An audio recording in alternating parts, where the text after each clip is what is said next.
చూడండి ఇప్పుడైతే 3 ఇడ్లీలు అయితే మిగిలినాయి. 3 ఇడ్లీలను నేనైతే ఏం చేస్తున్నానో చూడండి. కొంచెం ఆయిల్ వేసి శనగపప్పు వేసి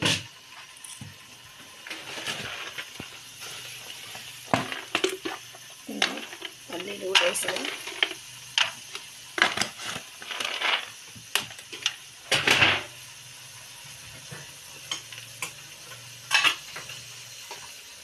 జీలకర్ర, ఆవాలు, మిర్చి, ఆనియన్, కొత్తిమీర, కరివేపాకు,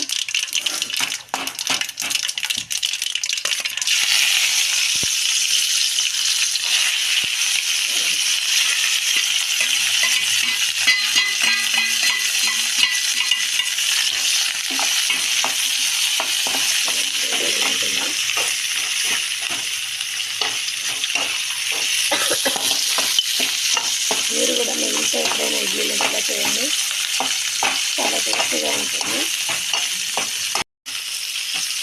అయిపోయింది కదా, ఇప్పుడు దీనికి కొంచెం సాల్ట్,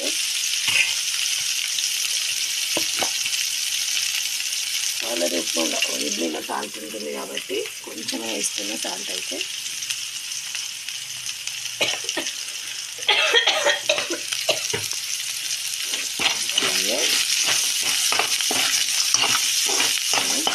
కొంచెం పసుపు వేస్తున్నా, ఎక్కువ కూడా అవసరం లేదు, కొంచెం వేస్తే సరిపోతుంది. చిటికెడంత పసుపు, ఇప్పుడైతే నిమ్మకాయ అయితే వెళ్తున్నా. నిమ్మకాయ ఇష్టం లేకుండా పిండుకోవడం అవసరం లేదు, ఇష్టం ఉన్న వాళ్ళు మాత్రం పిండుకోండి.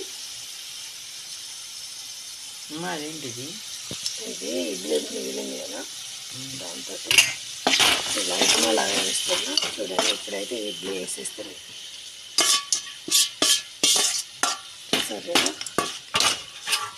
ఇడ్లీ పిండితో ఇలా ట్రై చేయండి, టేస్ట్ చాలా బాగుంటుంది. ఉప్మా లాగా అంటే ఉప్పుడు పిండిలాగా ఉంటుందండి.